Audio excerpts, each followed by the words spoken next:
আসসালামু আলাইকুম আরহামতুল্লাহি আবরাকাতুহু। আমি আবারও চলে আসলাম আপনাদের মাঝে আরও নতুন একটা বিষয় নিয়ে আলোচনা করার জন্য। সেই বিষয়টা হয়েছে বর্তমান সমাজের মধ্যে কুরবানি সম্পর্কে মানুষের মধ্যে অনেক ভ্রান্ত ধারণার সৃষ্টি হয়েছে, যেগুলো নিয়ে আলোচনা না করলেই নয়।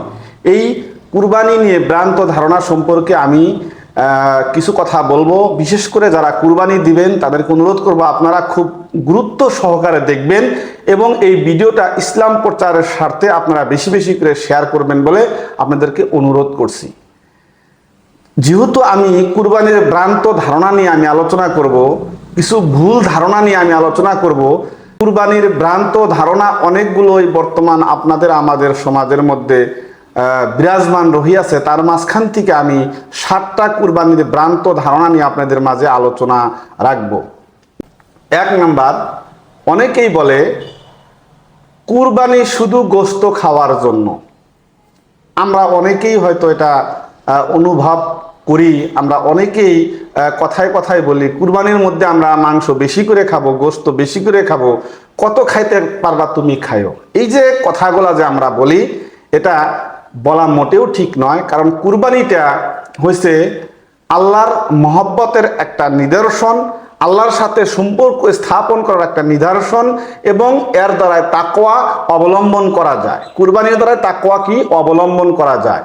যেহেতু পবিত্র কালামুল্লাহ শরীফের মধ্যে আল্লাহ রাব্বুল আলামিন বলছেন, লা ইয়ানালাল্লাহু লুহুমুহা ওয়ালা দিমাউহা ওয়ালাকি ইয়ানালুহু তাকওয়া মিনকুম। তোমরা যে কুরবানি করবে, এই তোমাদের কুরবানির না রক্ত না কুরবানির মাংস আমার কাছে পৌঁছিবে শুধুমাত্র তোমার তাকওয়া এবং তোমার পরহেজগারি। তাহলে যদি আমরা এই আয়াতের দিকে যদি লক্ষ্য করি, তাহলে এখান থেকে বোঝা যায় যে কুরবানি শুধুমাত্র আমরা আল্লাহর নৈকট্য লাভের জন্য করতেছি, অন্য কোনো কারণেই না। অতএব আমরা যে বলি যে কুরবানি শুধুমাত্র গোশত খাওয়ার জন্য, এটা মোটেও ঠিক নয়। 2 নাম্বার, অনেকেই বলে অনেককে আল্লাহ পাক টাকা পয়সা দিছে কিন্তু মানুষে জানে না বা মানুষের মাঝে প্রকাশ করে না। তারা সমাজের মধ্যে বইলা থাকে যে কুরবানি শুধুমাত্র ধনী ব্যক্তিদের জন্য, আমরা তো গরিব মানুষ, আমরা কুরবানি কেমন করে দিব? কুরবানিটা শুধুমাত্র ধনীরাই দিবে, আমরা কেমন করে দিব? আমরা তো দিতে পারবো না, আমরা গরিব মানুষ।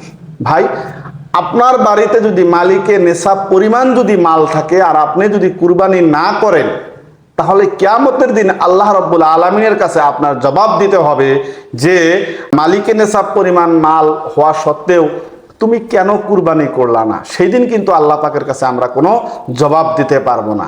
তো গতিকে যদি আপনি মালিকে নেশাব পরিমাণ যদি মালের যদি অধিকারী হন, তাহলে আপনি অবশ্যই কুরবানি করবেন। আর মালিকে নেশাব যদি আপনারা না বোঝেন, যদি আমাকে কমেন্টের মাধ্যমে বলেন, তাহলে আমি অবশ্যই আপনাদের জন্য আরো একটা নতুন ভিডিও বানিয়ে দিব। 3 নাম্বার, অনেকেই বলে যে কুরবানি না দিলে মানুষে কি বলবে।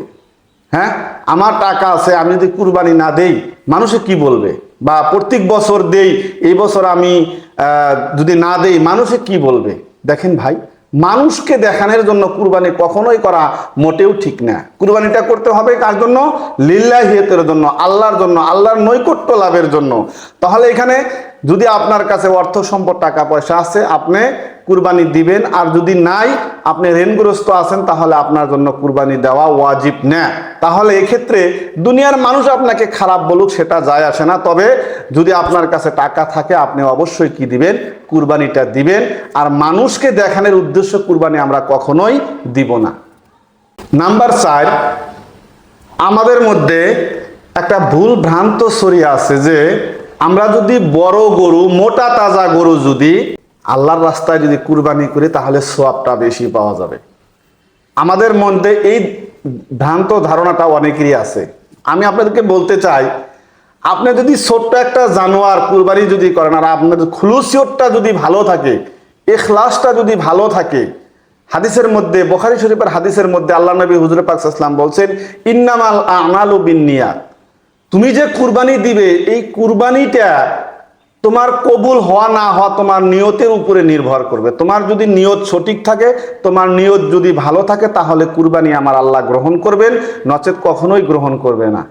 আর একজন বড় গরু কুরবানি দিয়েছে, একজন বড় মহিষ কুরবানি দিয়েছে, একজন বড় উট কুরবানি দিয়েছে, কিন্তু সেখানে যদি খুলিসিয়তটা যদি ঠিক না থাকে, নিয়তটা যদি সঠিক না হয়, তাহলে আপনার এই কুরবানি আল্লাহ পাক কখনোই কি করবে না, গ্রহণ করবে না। আর একজনের ছোট থেকে ছোট একটা জানোয়ার কুরবানি দিয়েছেন, কিন্তু তার খুলুসিয়তটা অনেক বড়, তার ইখলাসটা অনেক বড়, তার ইখলাস হয়েছে আল্লাহর উদ্দেশ্যে আমি কুরবানি করতেছি, তাহলে দেখবেন যে আপনার কুরবানিটা ওই বড় জানোয়ারের চাইতেও বেশি সওয়াব আপনি পেয়ে যাবেন। তো অতএব আমরা এটা বলবো না যে বড় জানোয়ার দিলে বেশি সওয়াব পাওয়া যাবে আর ছোট জানোয়ার দিলে ছোট সওয়াব পাওয়া যাবে, কম সওয়াব পাওয়া যাবে, এটা আমরা কখনোই বলবো না। সওয়াব কম বেশি, সওয়াব পাওয়া না পাওয়া, আল্লাহ কবুল করা না করা, এটা নির্ভর করবে আপনার ইখলাসের উপরে, খুলুসিয়তের উপরে, আপনার নিয়তের উপরে। তাহলে আমরা এখান থেকে বুঝতে পারলাম যে বড় জানোয়ার দিলেই বেশি সওয়াব পাওয়া যায় না, ইখলাস এবং খুলুসিয়ত থাকলেই সওয়াবটা পরিপূর্ণভাবে পাওয়া যাবে। 5 নাম্বার, অনেকেই মৃত ব্যক্তির নামে কুরবানি দেয়। মৃত ব্যক্তির নামে কি দেয়? কুরবানি দেয়। কুরবানিটা তো আল্লাহর নামে দেয়, কিন্তু ব্যক্তি উদ্দেশ্য করে কাকে? অমুকের পক্ষ থেকে, সেটা মৃত ব্যক্তির নামে বলা হয়। এখন কথা হলো যে এখানে ওয়াজিবটা বা ফরজিয়তটা কার উপরে লাগু হয়েছে, সেই ব্যক্তির নামে কুরবানিটা আগে দিতে হবে। আমি মানুষটা জেন্দা রয়েছি, আমি যদি মালিকে নেশাব পরিমাণ যদি মাল হয় আমার, তাহলে সেক্ষেত্রে সর্বপ্রথম ফরজিয়তটা বা ওয়াজিবটা আগে আদায় করতে হবে। তারপরে মৃত্যু ব্যক্তির নামে কুরবানি দিলে সেটা হবে নফল কুরবানি। সেটা হবে কি? নফল কুরবানি। তাহলে আমরা চেষ্টা করব যে মৃত্যু ব্যক্তির নামে যদি আমরা দেই, তাহলে এই ক্ষেত্রে আমরা জীবিত যে ব্যক্তি তার উপরে যদি আপনার কুরবানিটা ফরজ হয়, তাহলে সেই ব্যক্তি সর্বপ্রথম কুরবানি দিবে, কুরবানি তার পক্ষ থেকে আদায় করবে, তারপরে মৃত্যু ব্যক্তির নামে কুরবানি কি করবে? আদায় করবে। তাহলে আমরা এই আজকের আলোচনার মাঝে আমরা এটাই বুঝতে পারলাম যে মৃত্যু ব্যক্তির নামে আমরা কুরবানি করতে পারবো, কিন্তু সেটা হলো যার উপরে, জীবিত ব্যক্তির উপরে কুরবানি দেওয়া ওয়াজিব, সেই ব্যক্তির কুরবানি আদায় হওয়ার পর মৃত্যু ব্যক্তির নামে নফল আমরা কুরবানি দিতে পারবো।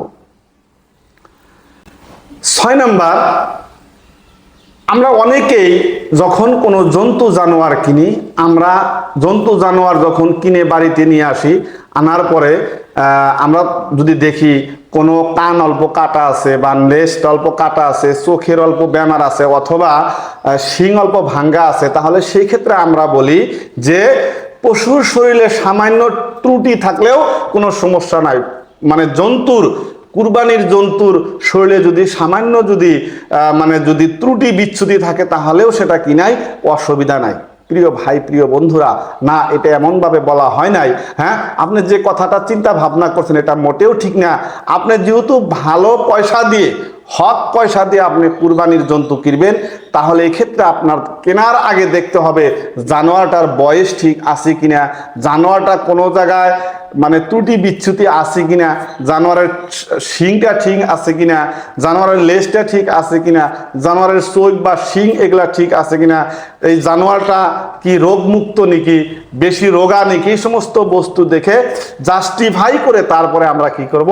জানোয়ার কিনবো। আমরা কেনার পরে এই কথা হপ করে বলে দিব না যে পশুর শরীরে অল্প ত্রুটি বিচ্ছুতি থাকলেও কোনো অসুবিধা নেই, এই কথাটা আমরা কখনোই বলবো না, এটা বলা মোটেও ঠিক না। আল্লাহ নবী হুজুরে পাক সাল্লাল্লাহু আলাইহি ওয়াসাল্লাম বলেছেন যে তোমরা এমন জানোয়ার কুরবানি করবে যে জানোয়ারটার যেন বয়সটা নির্ধারিত হয়, নির্ধারিত বয়সে কুরবানি করতে হবে, এবং সেই জানোয়ারটা যেন রোগ মুক্ত হয়। তাহলে আমরা এখান থেকে বুঝতে পারলাম যে আমরা যে জানোয়ারটা কুরবানি দিব, এই জানোয়ারটা যেন কি থাকে?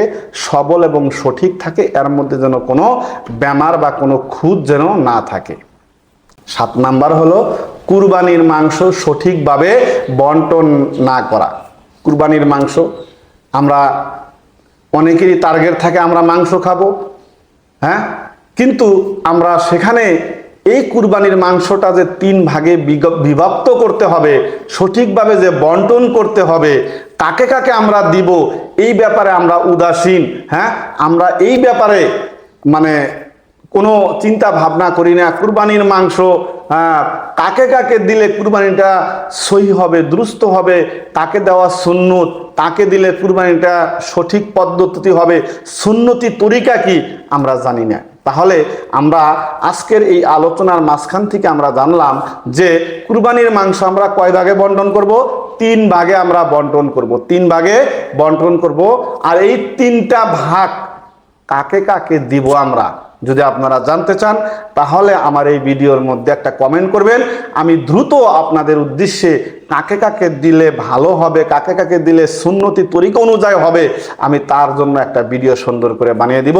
কিন্তু আপনারা এতটুকু মনে রাখেন যে কুরবানির মাংস 3 ভাগে বিভক্ত করতে হবে, আর এই 3 ভাগের ভাগটা যেন সঠিকভাবে হয় এই ব্যাপারে আমাদের চিন্তা ভাবনা করতে লাগবে। তো আপনাদেরকে অনুরোধ করব যে আমার এই কথাগুলো, কুরবানি নিয়ে যে ভ্রান্ত ধারণাগুলো, এই ধারণাগুলো নিয়ে আমি যে ভিডিওটা বানাইলাম, যদি আপনাদের ভালো লাগে ভিডিওটা দ্বীন ইসলাম প্রচারের সাথে আপনারা বেশি বেশি করে শেয়ার করবেন এবং অপর বন্ধুকে শোনার জন্য আপনি উৎসাহ এবং আগ্রহ জুগিয়ে দিবেন।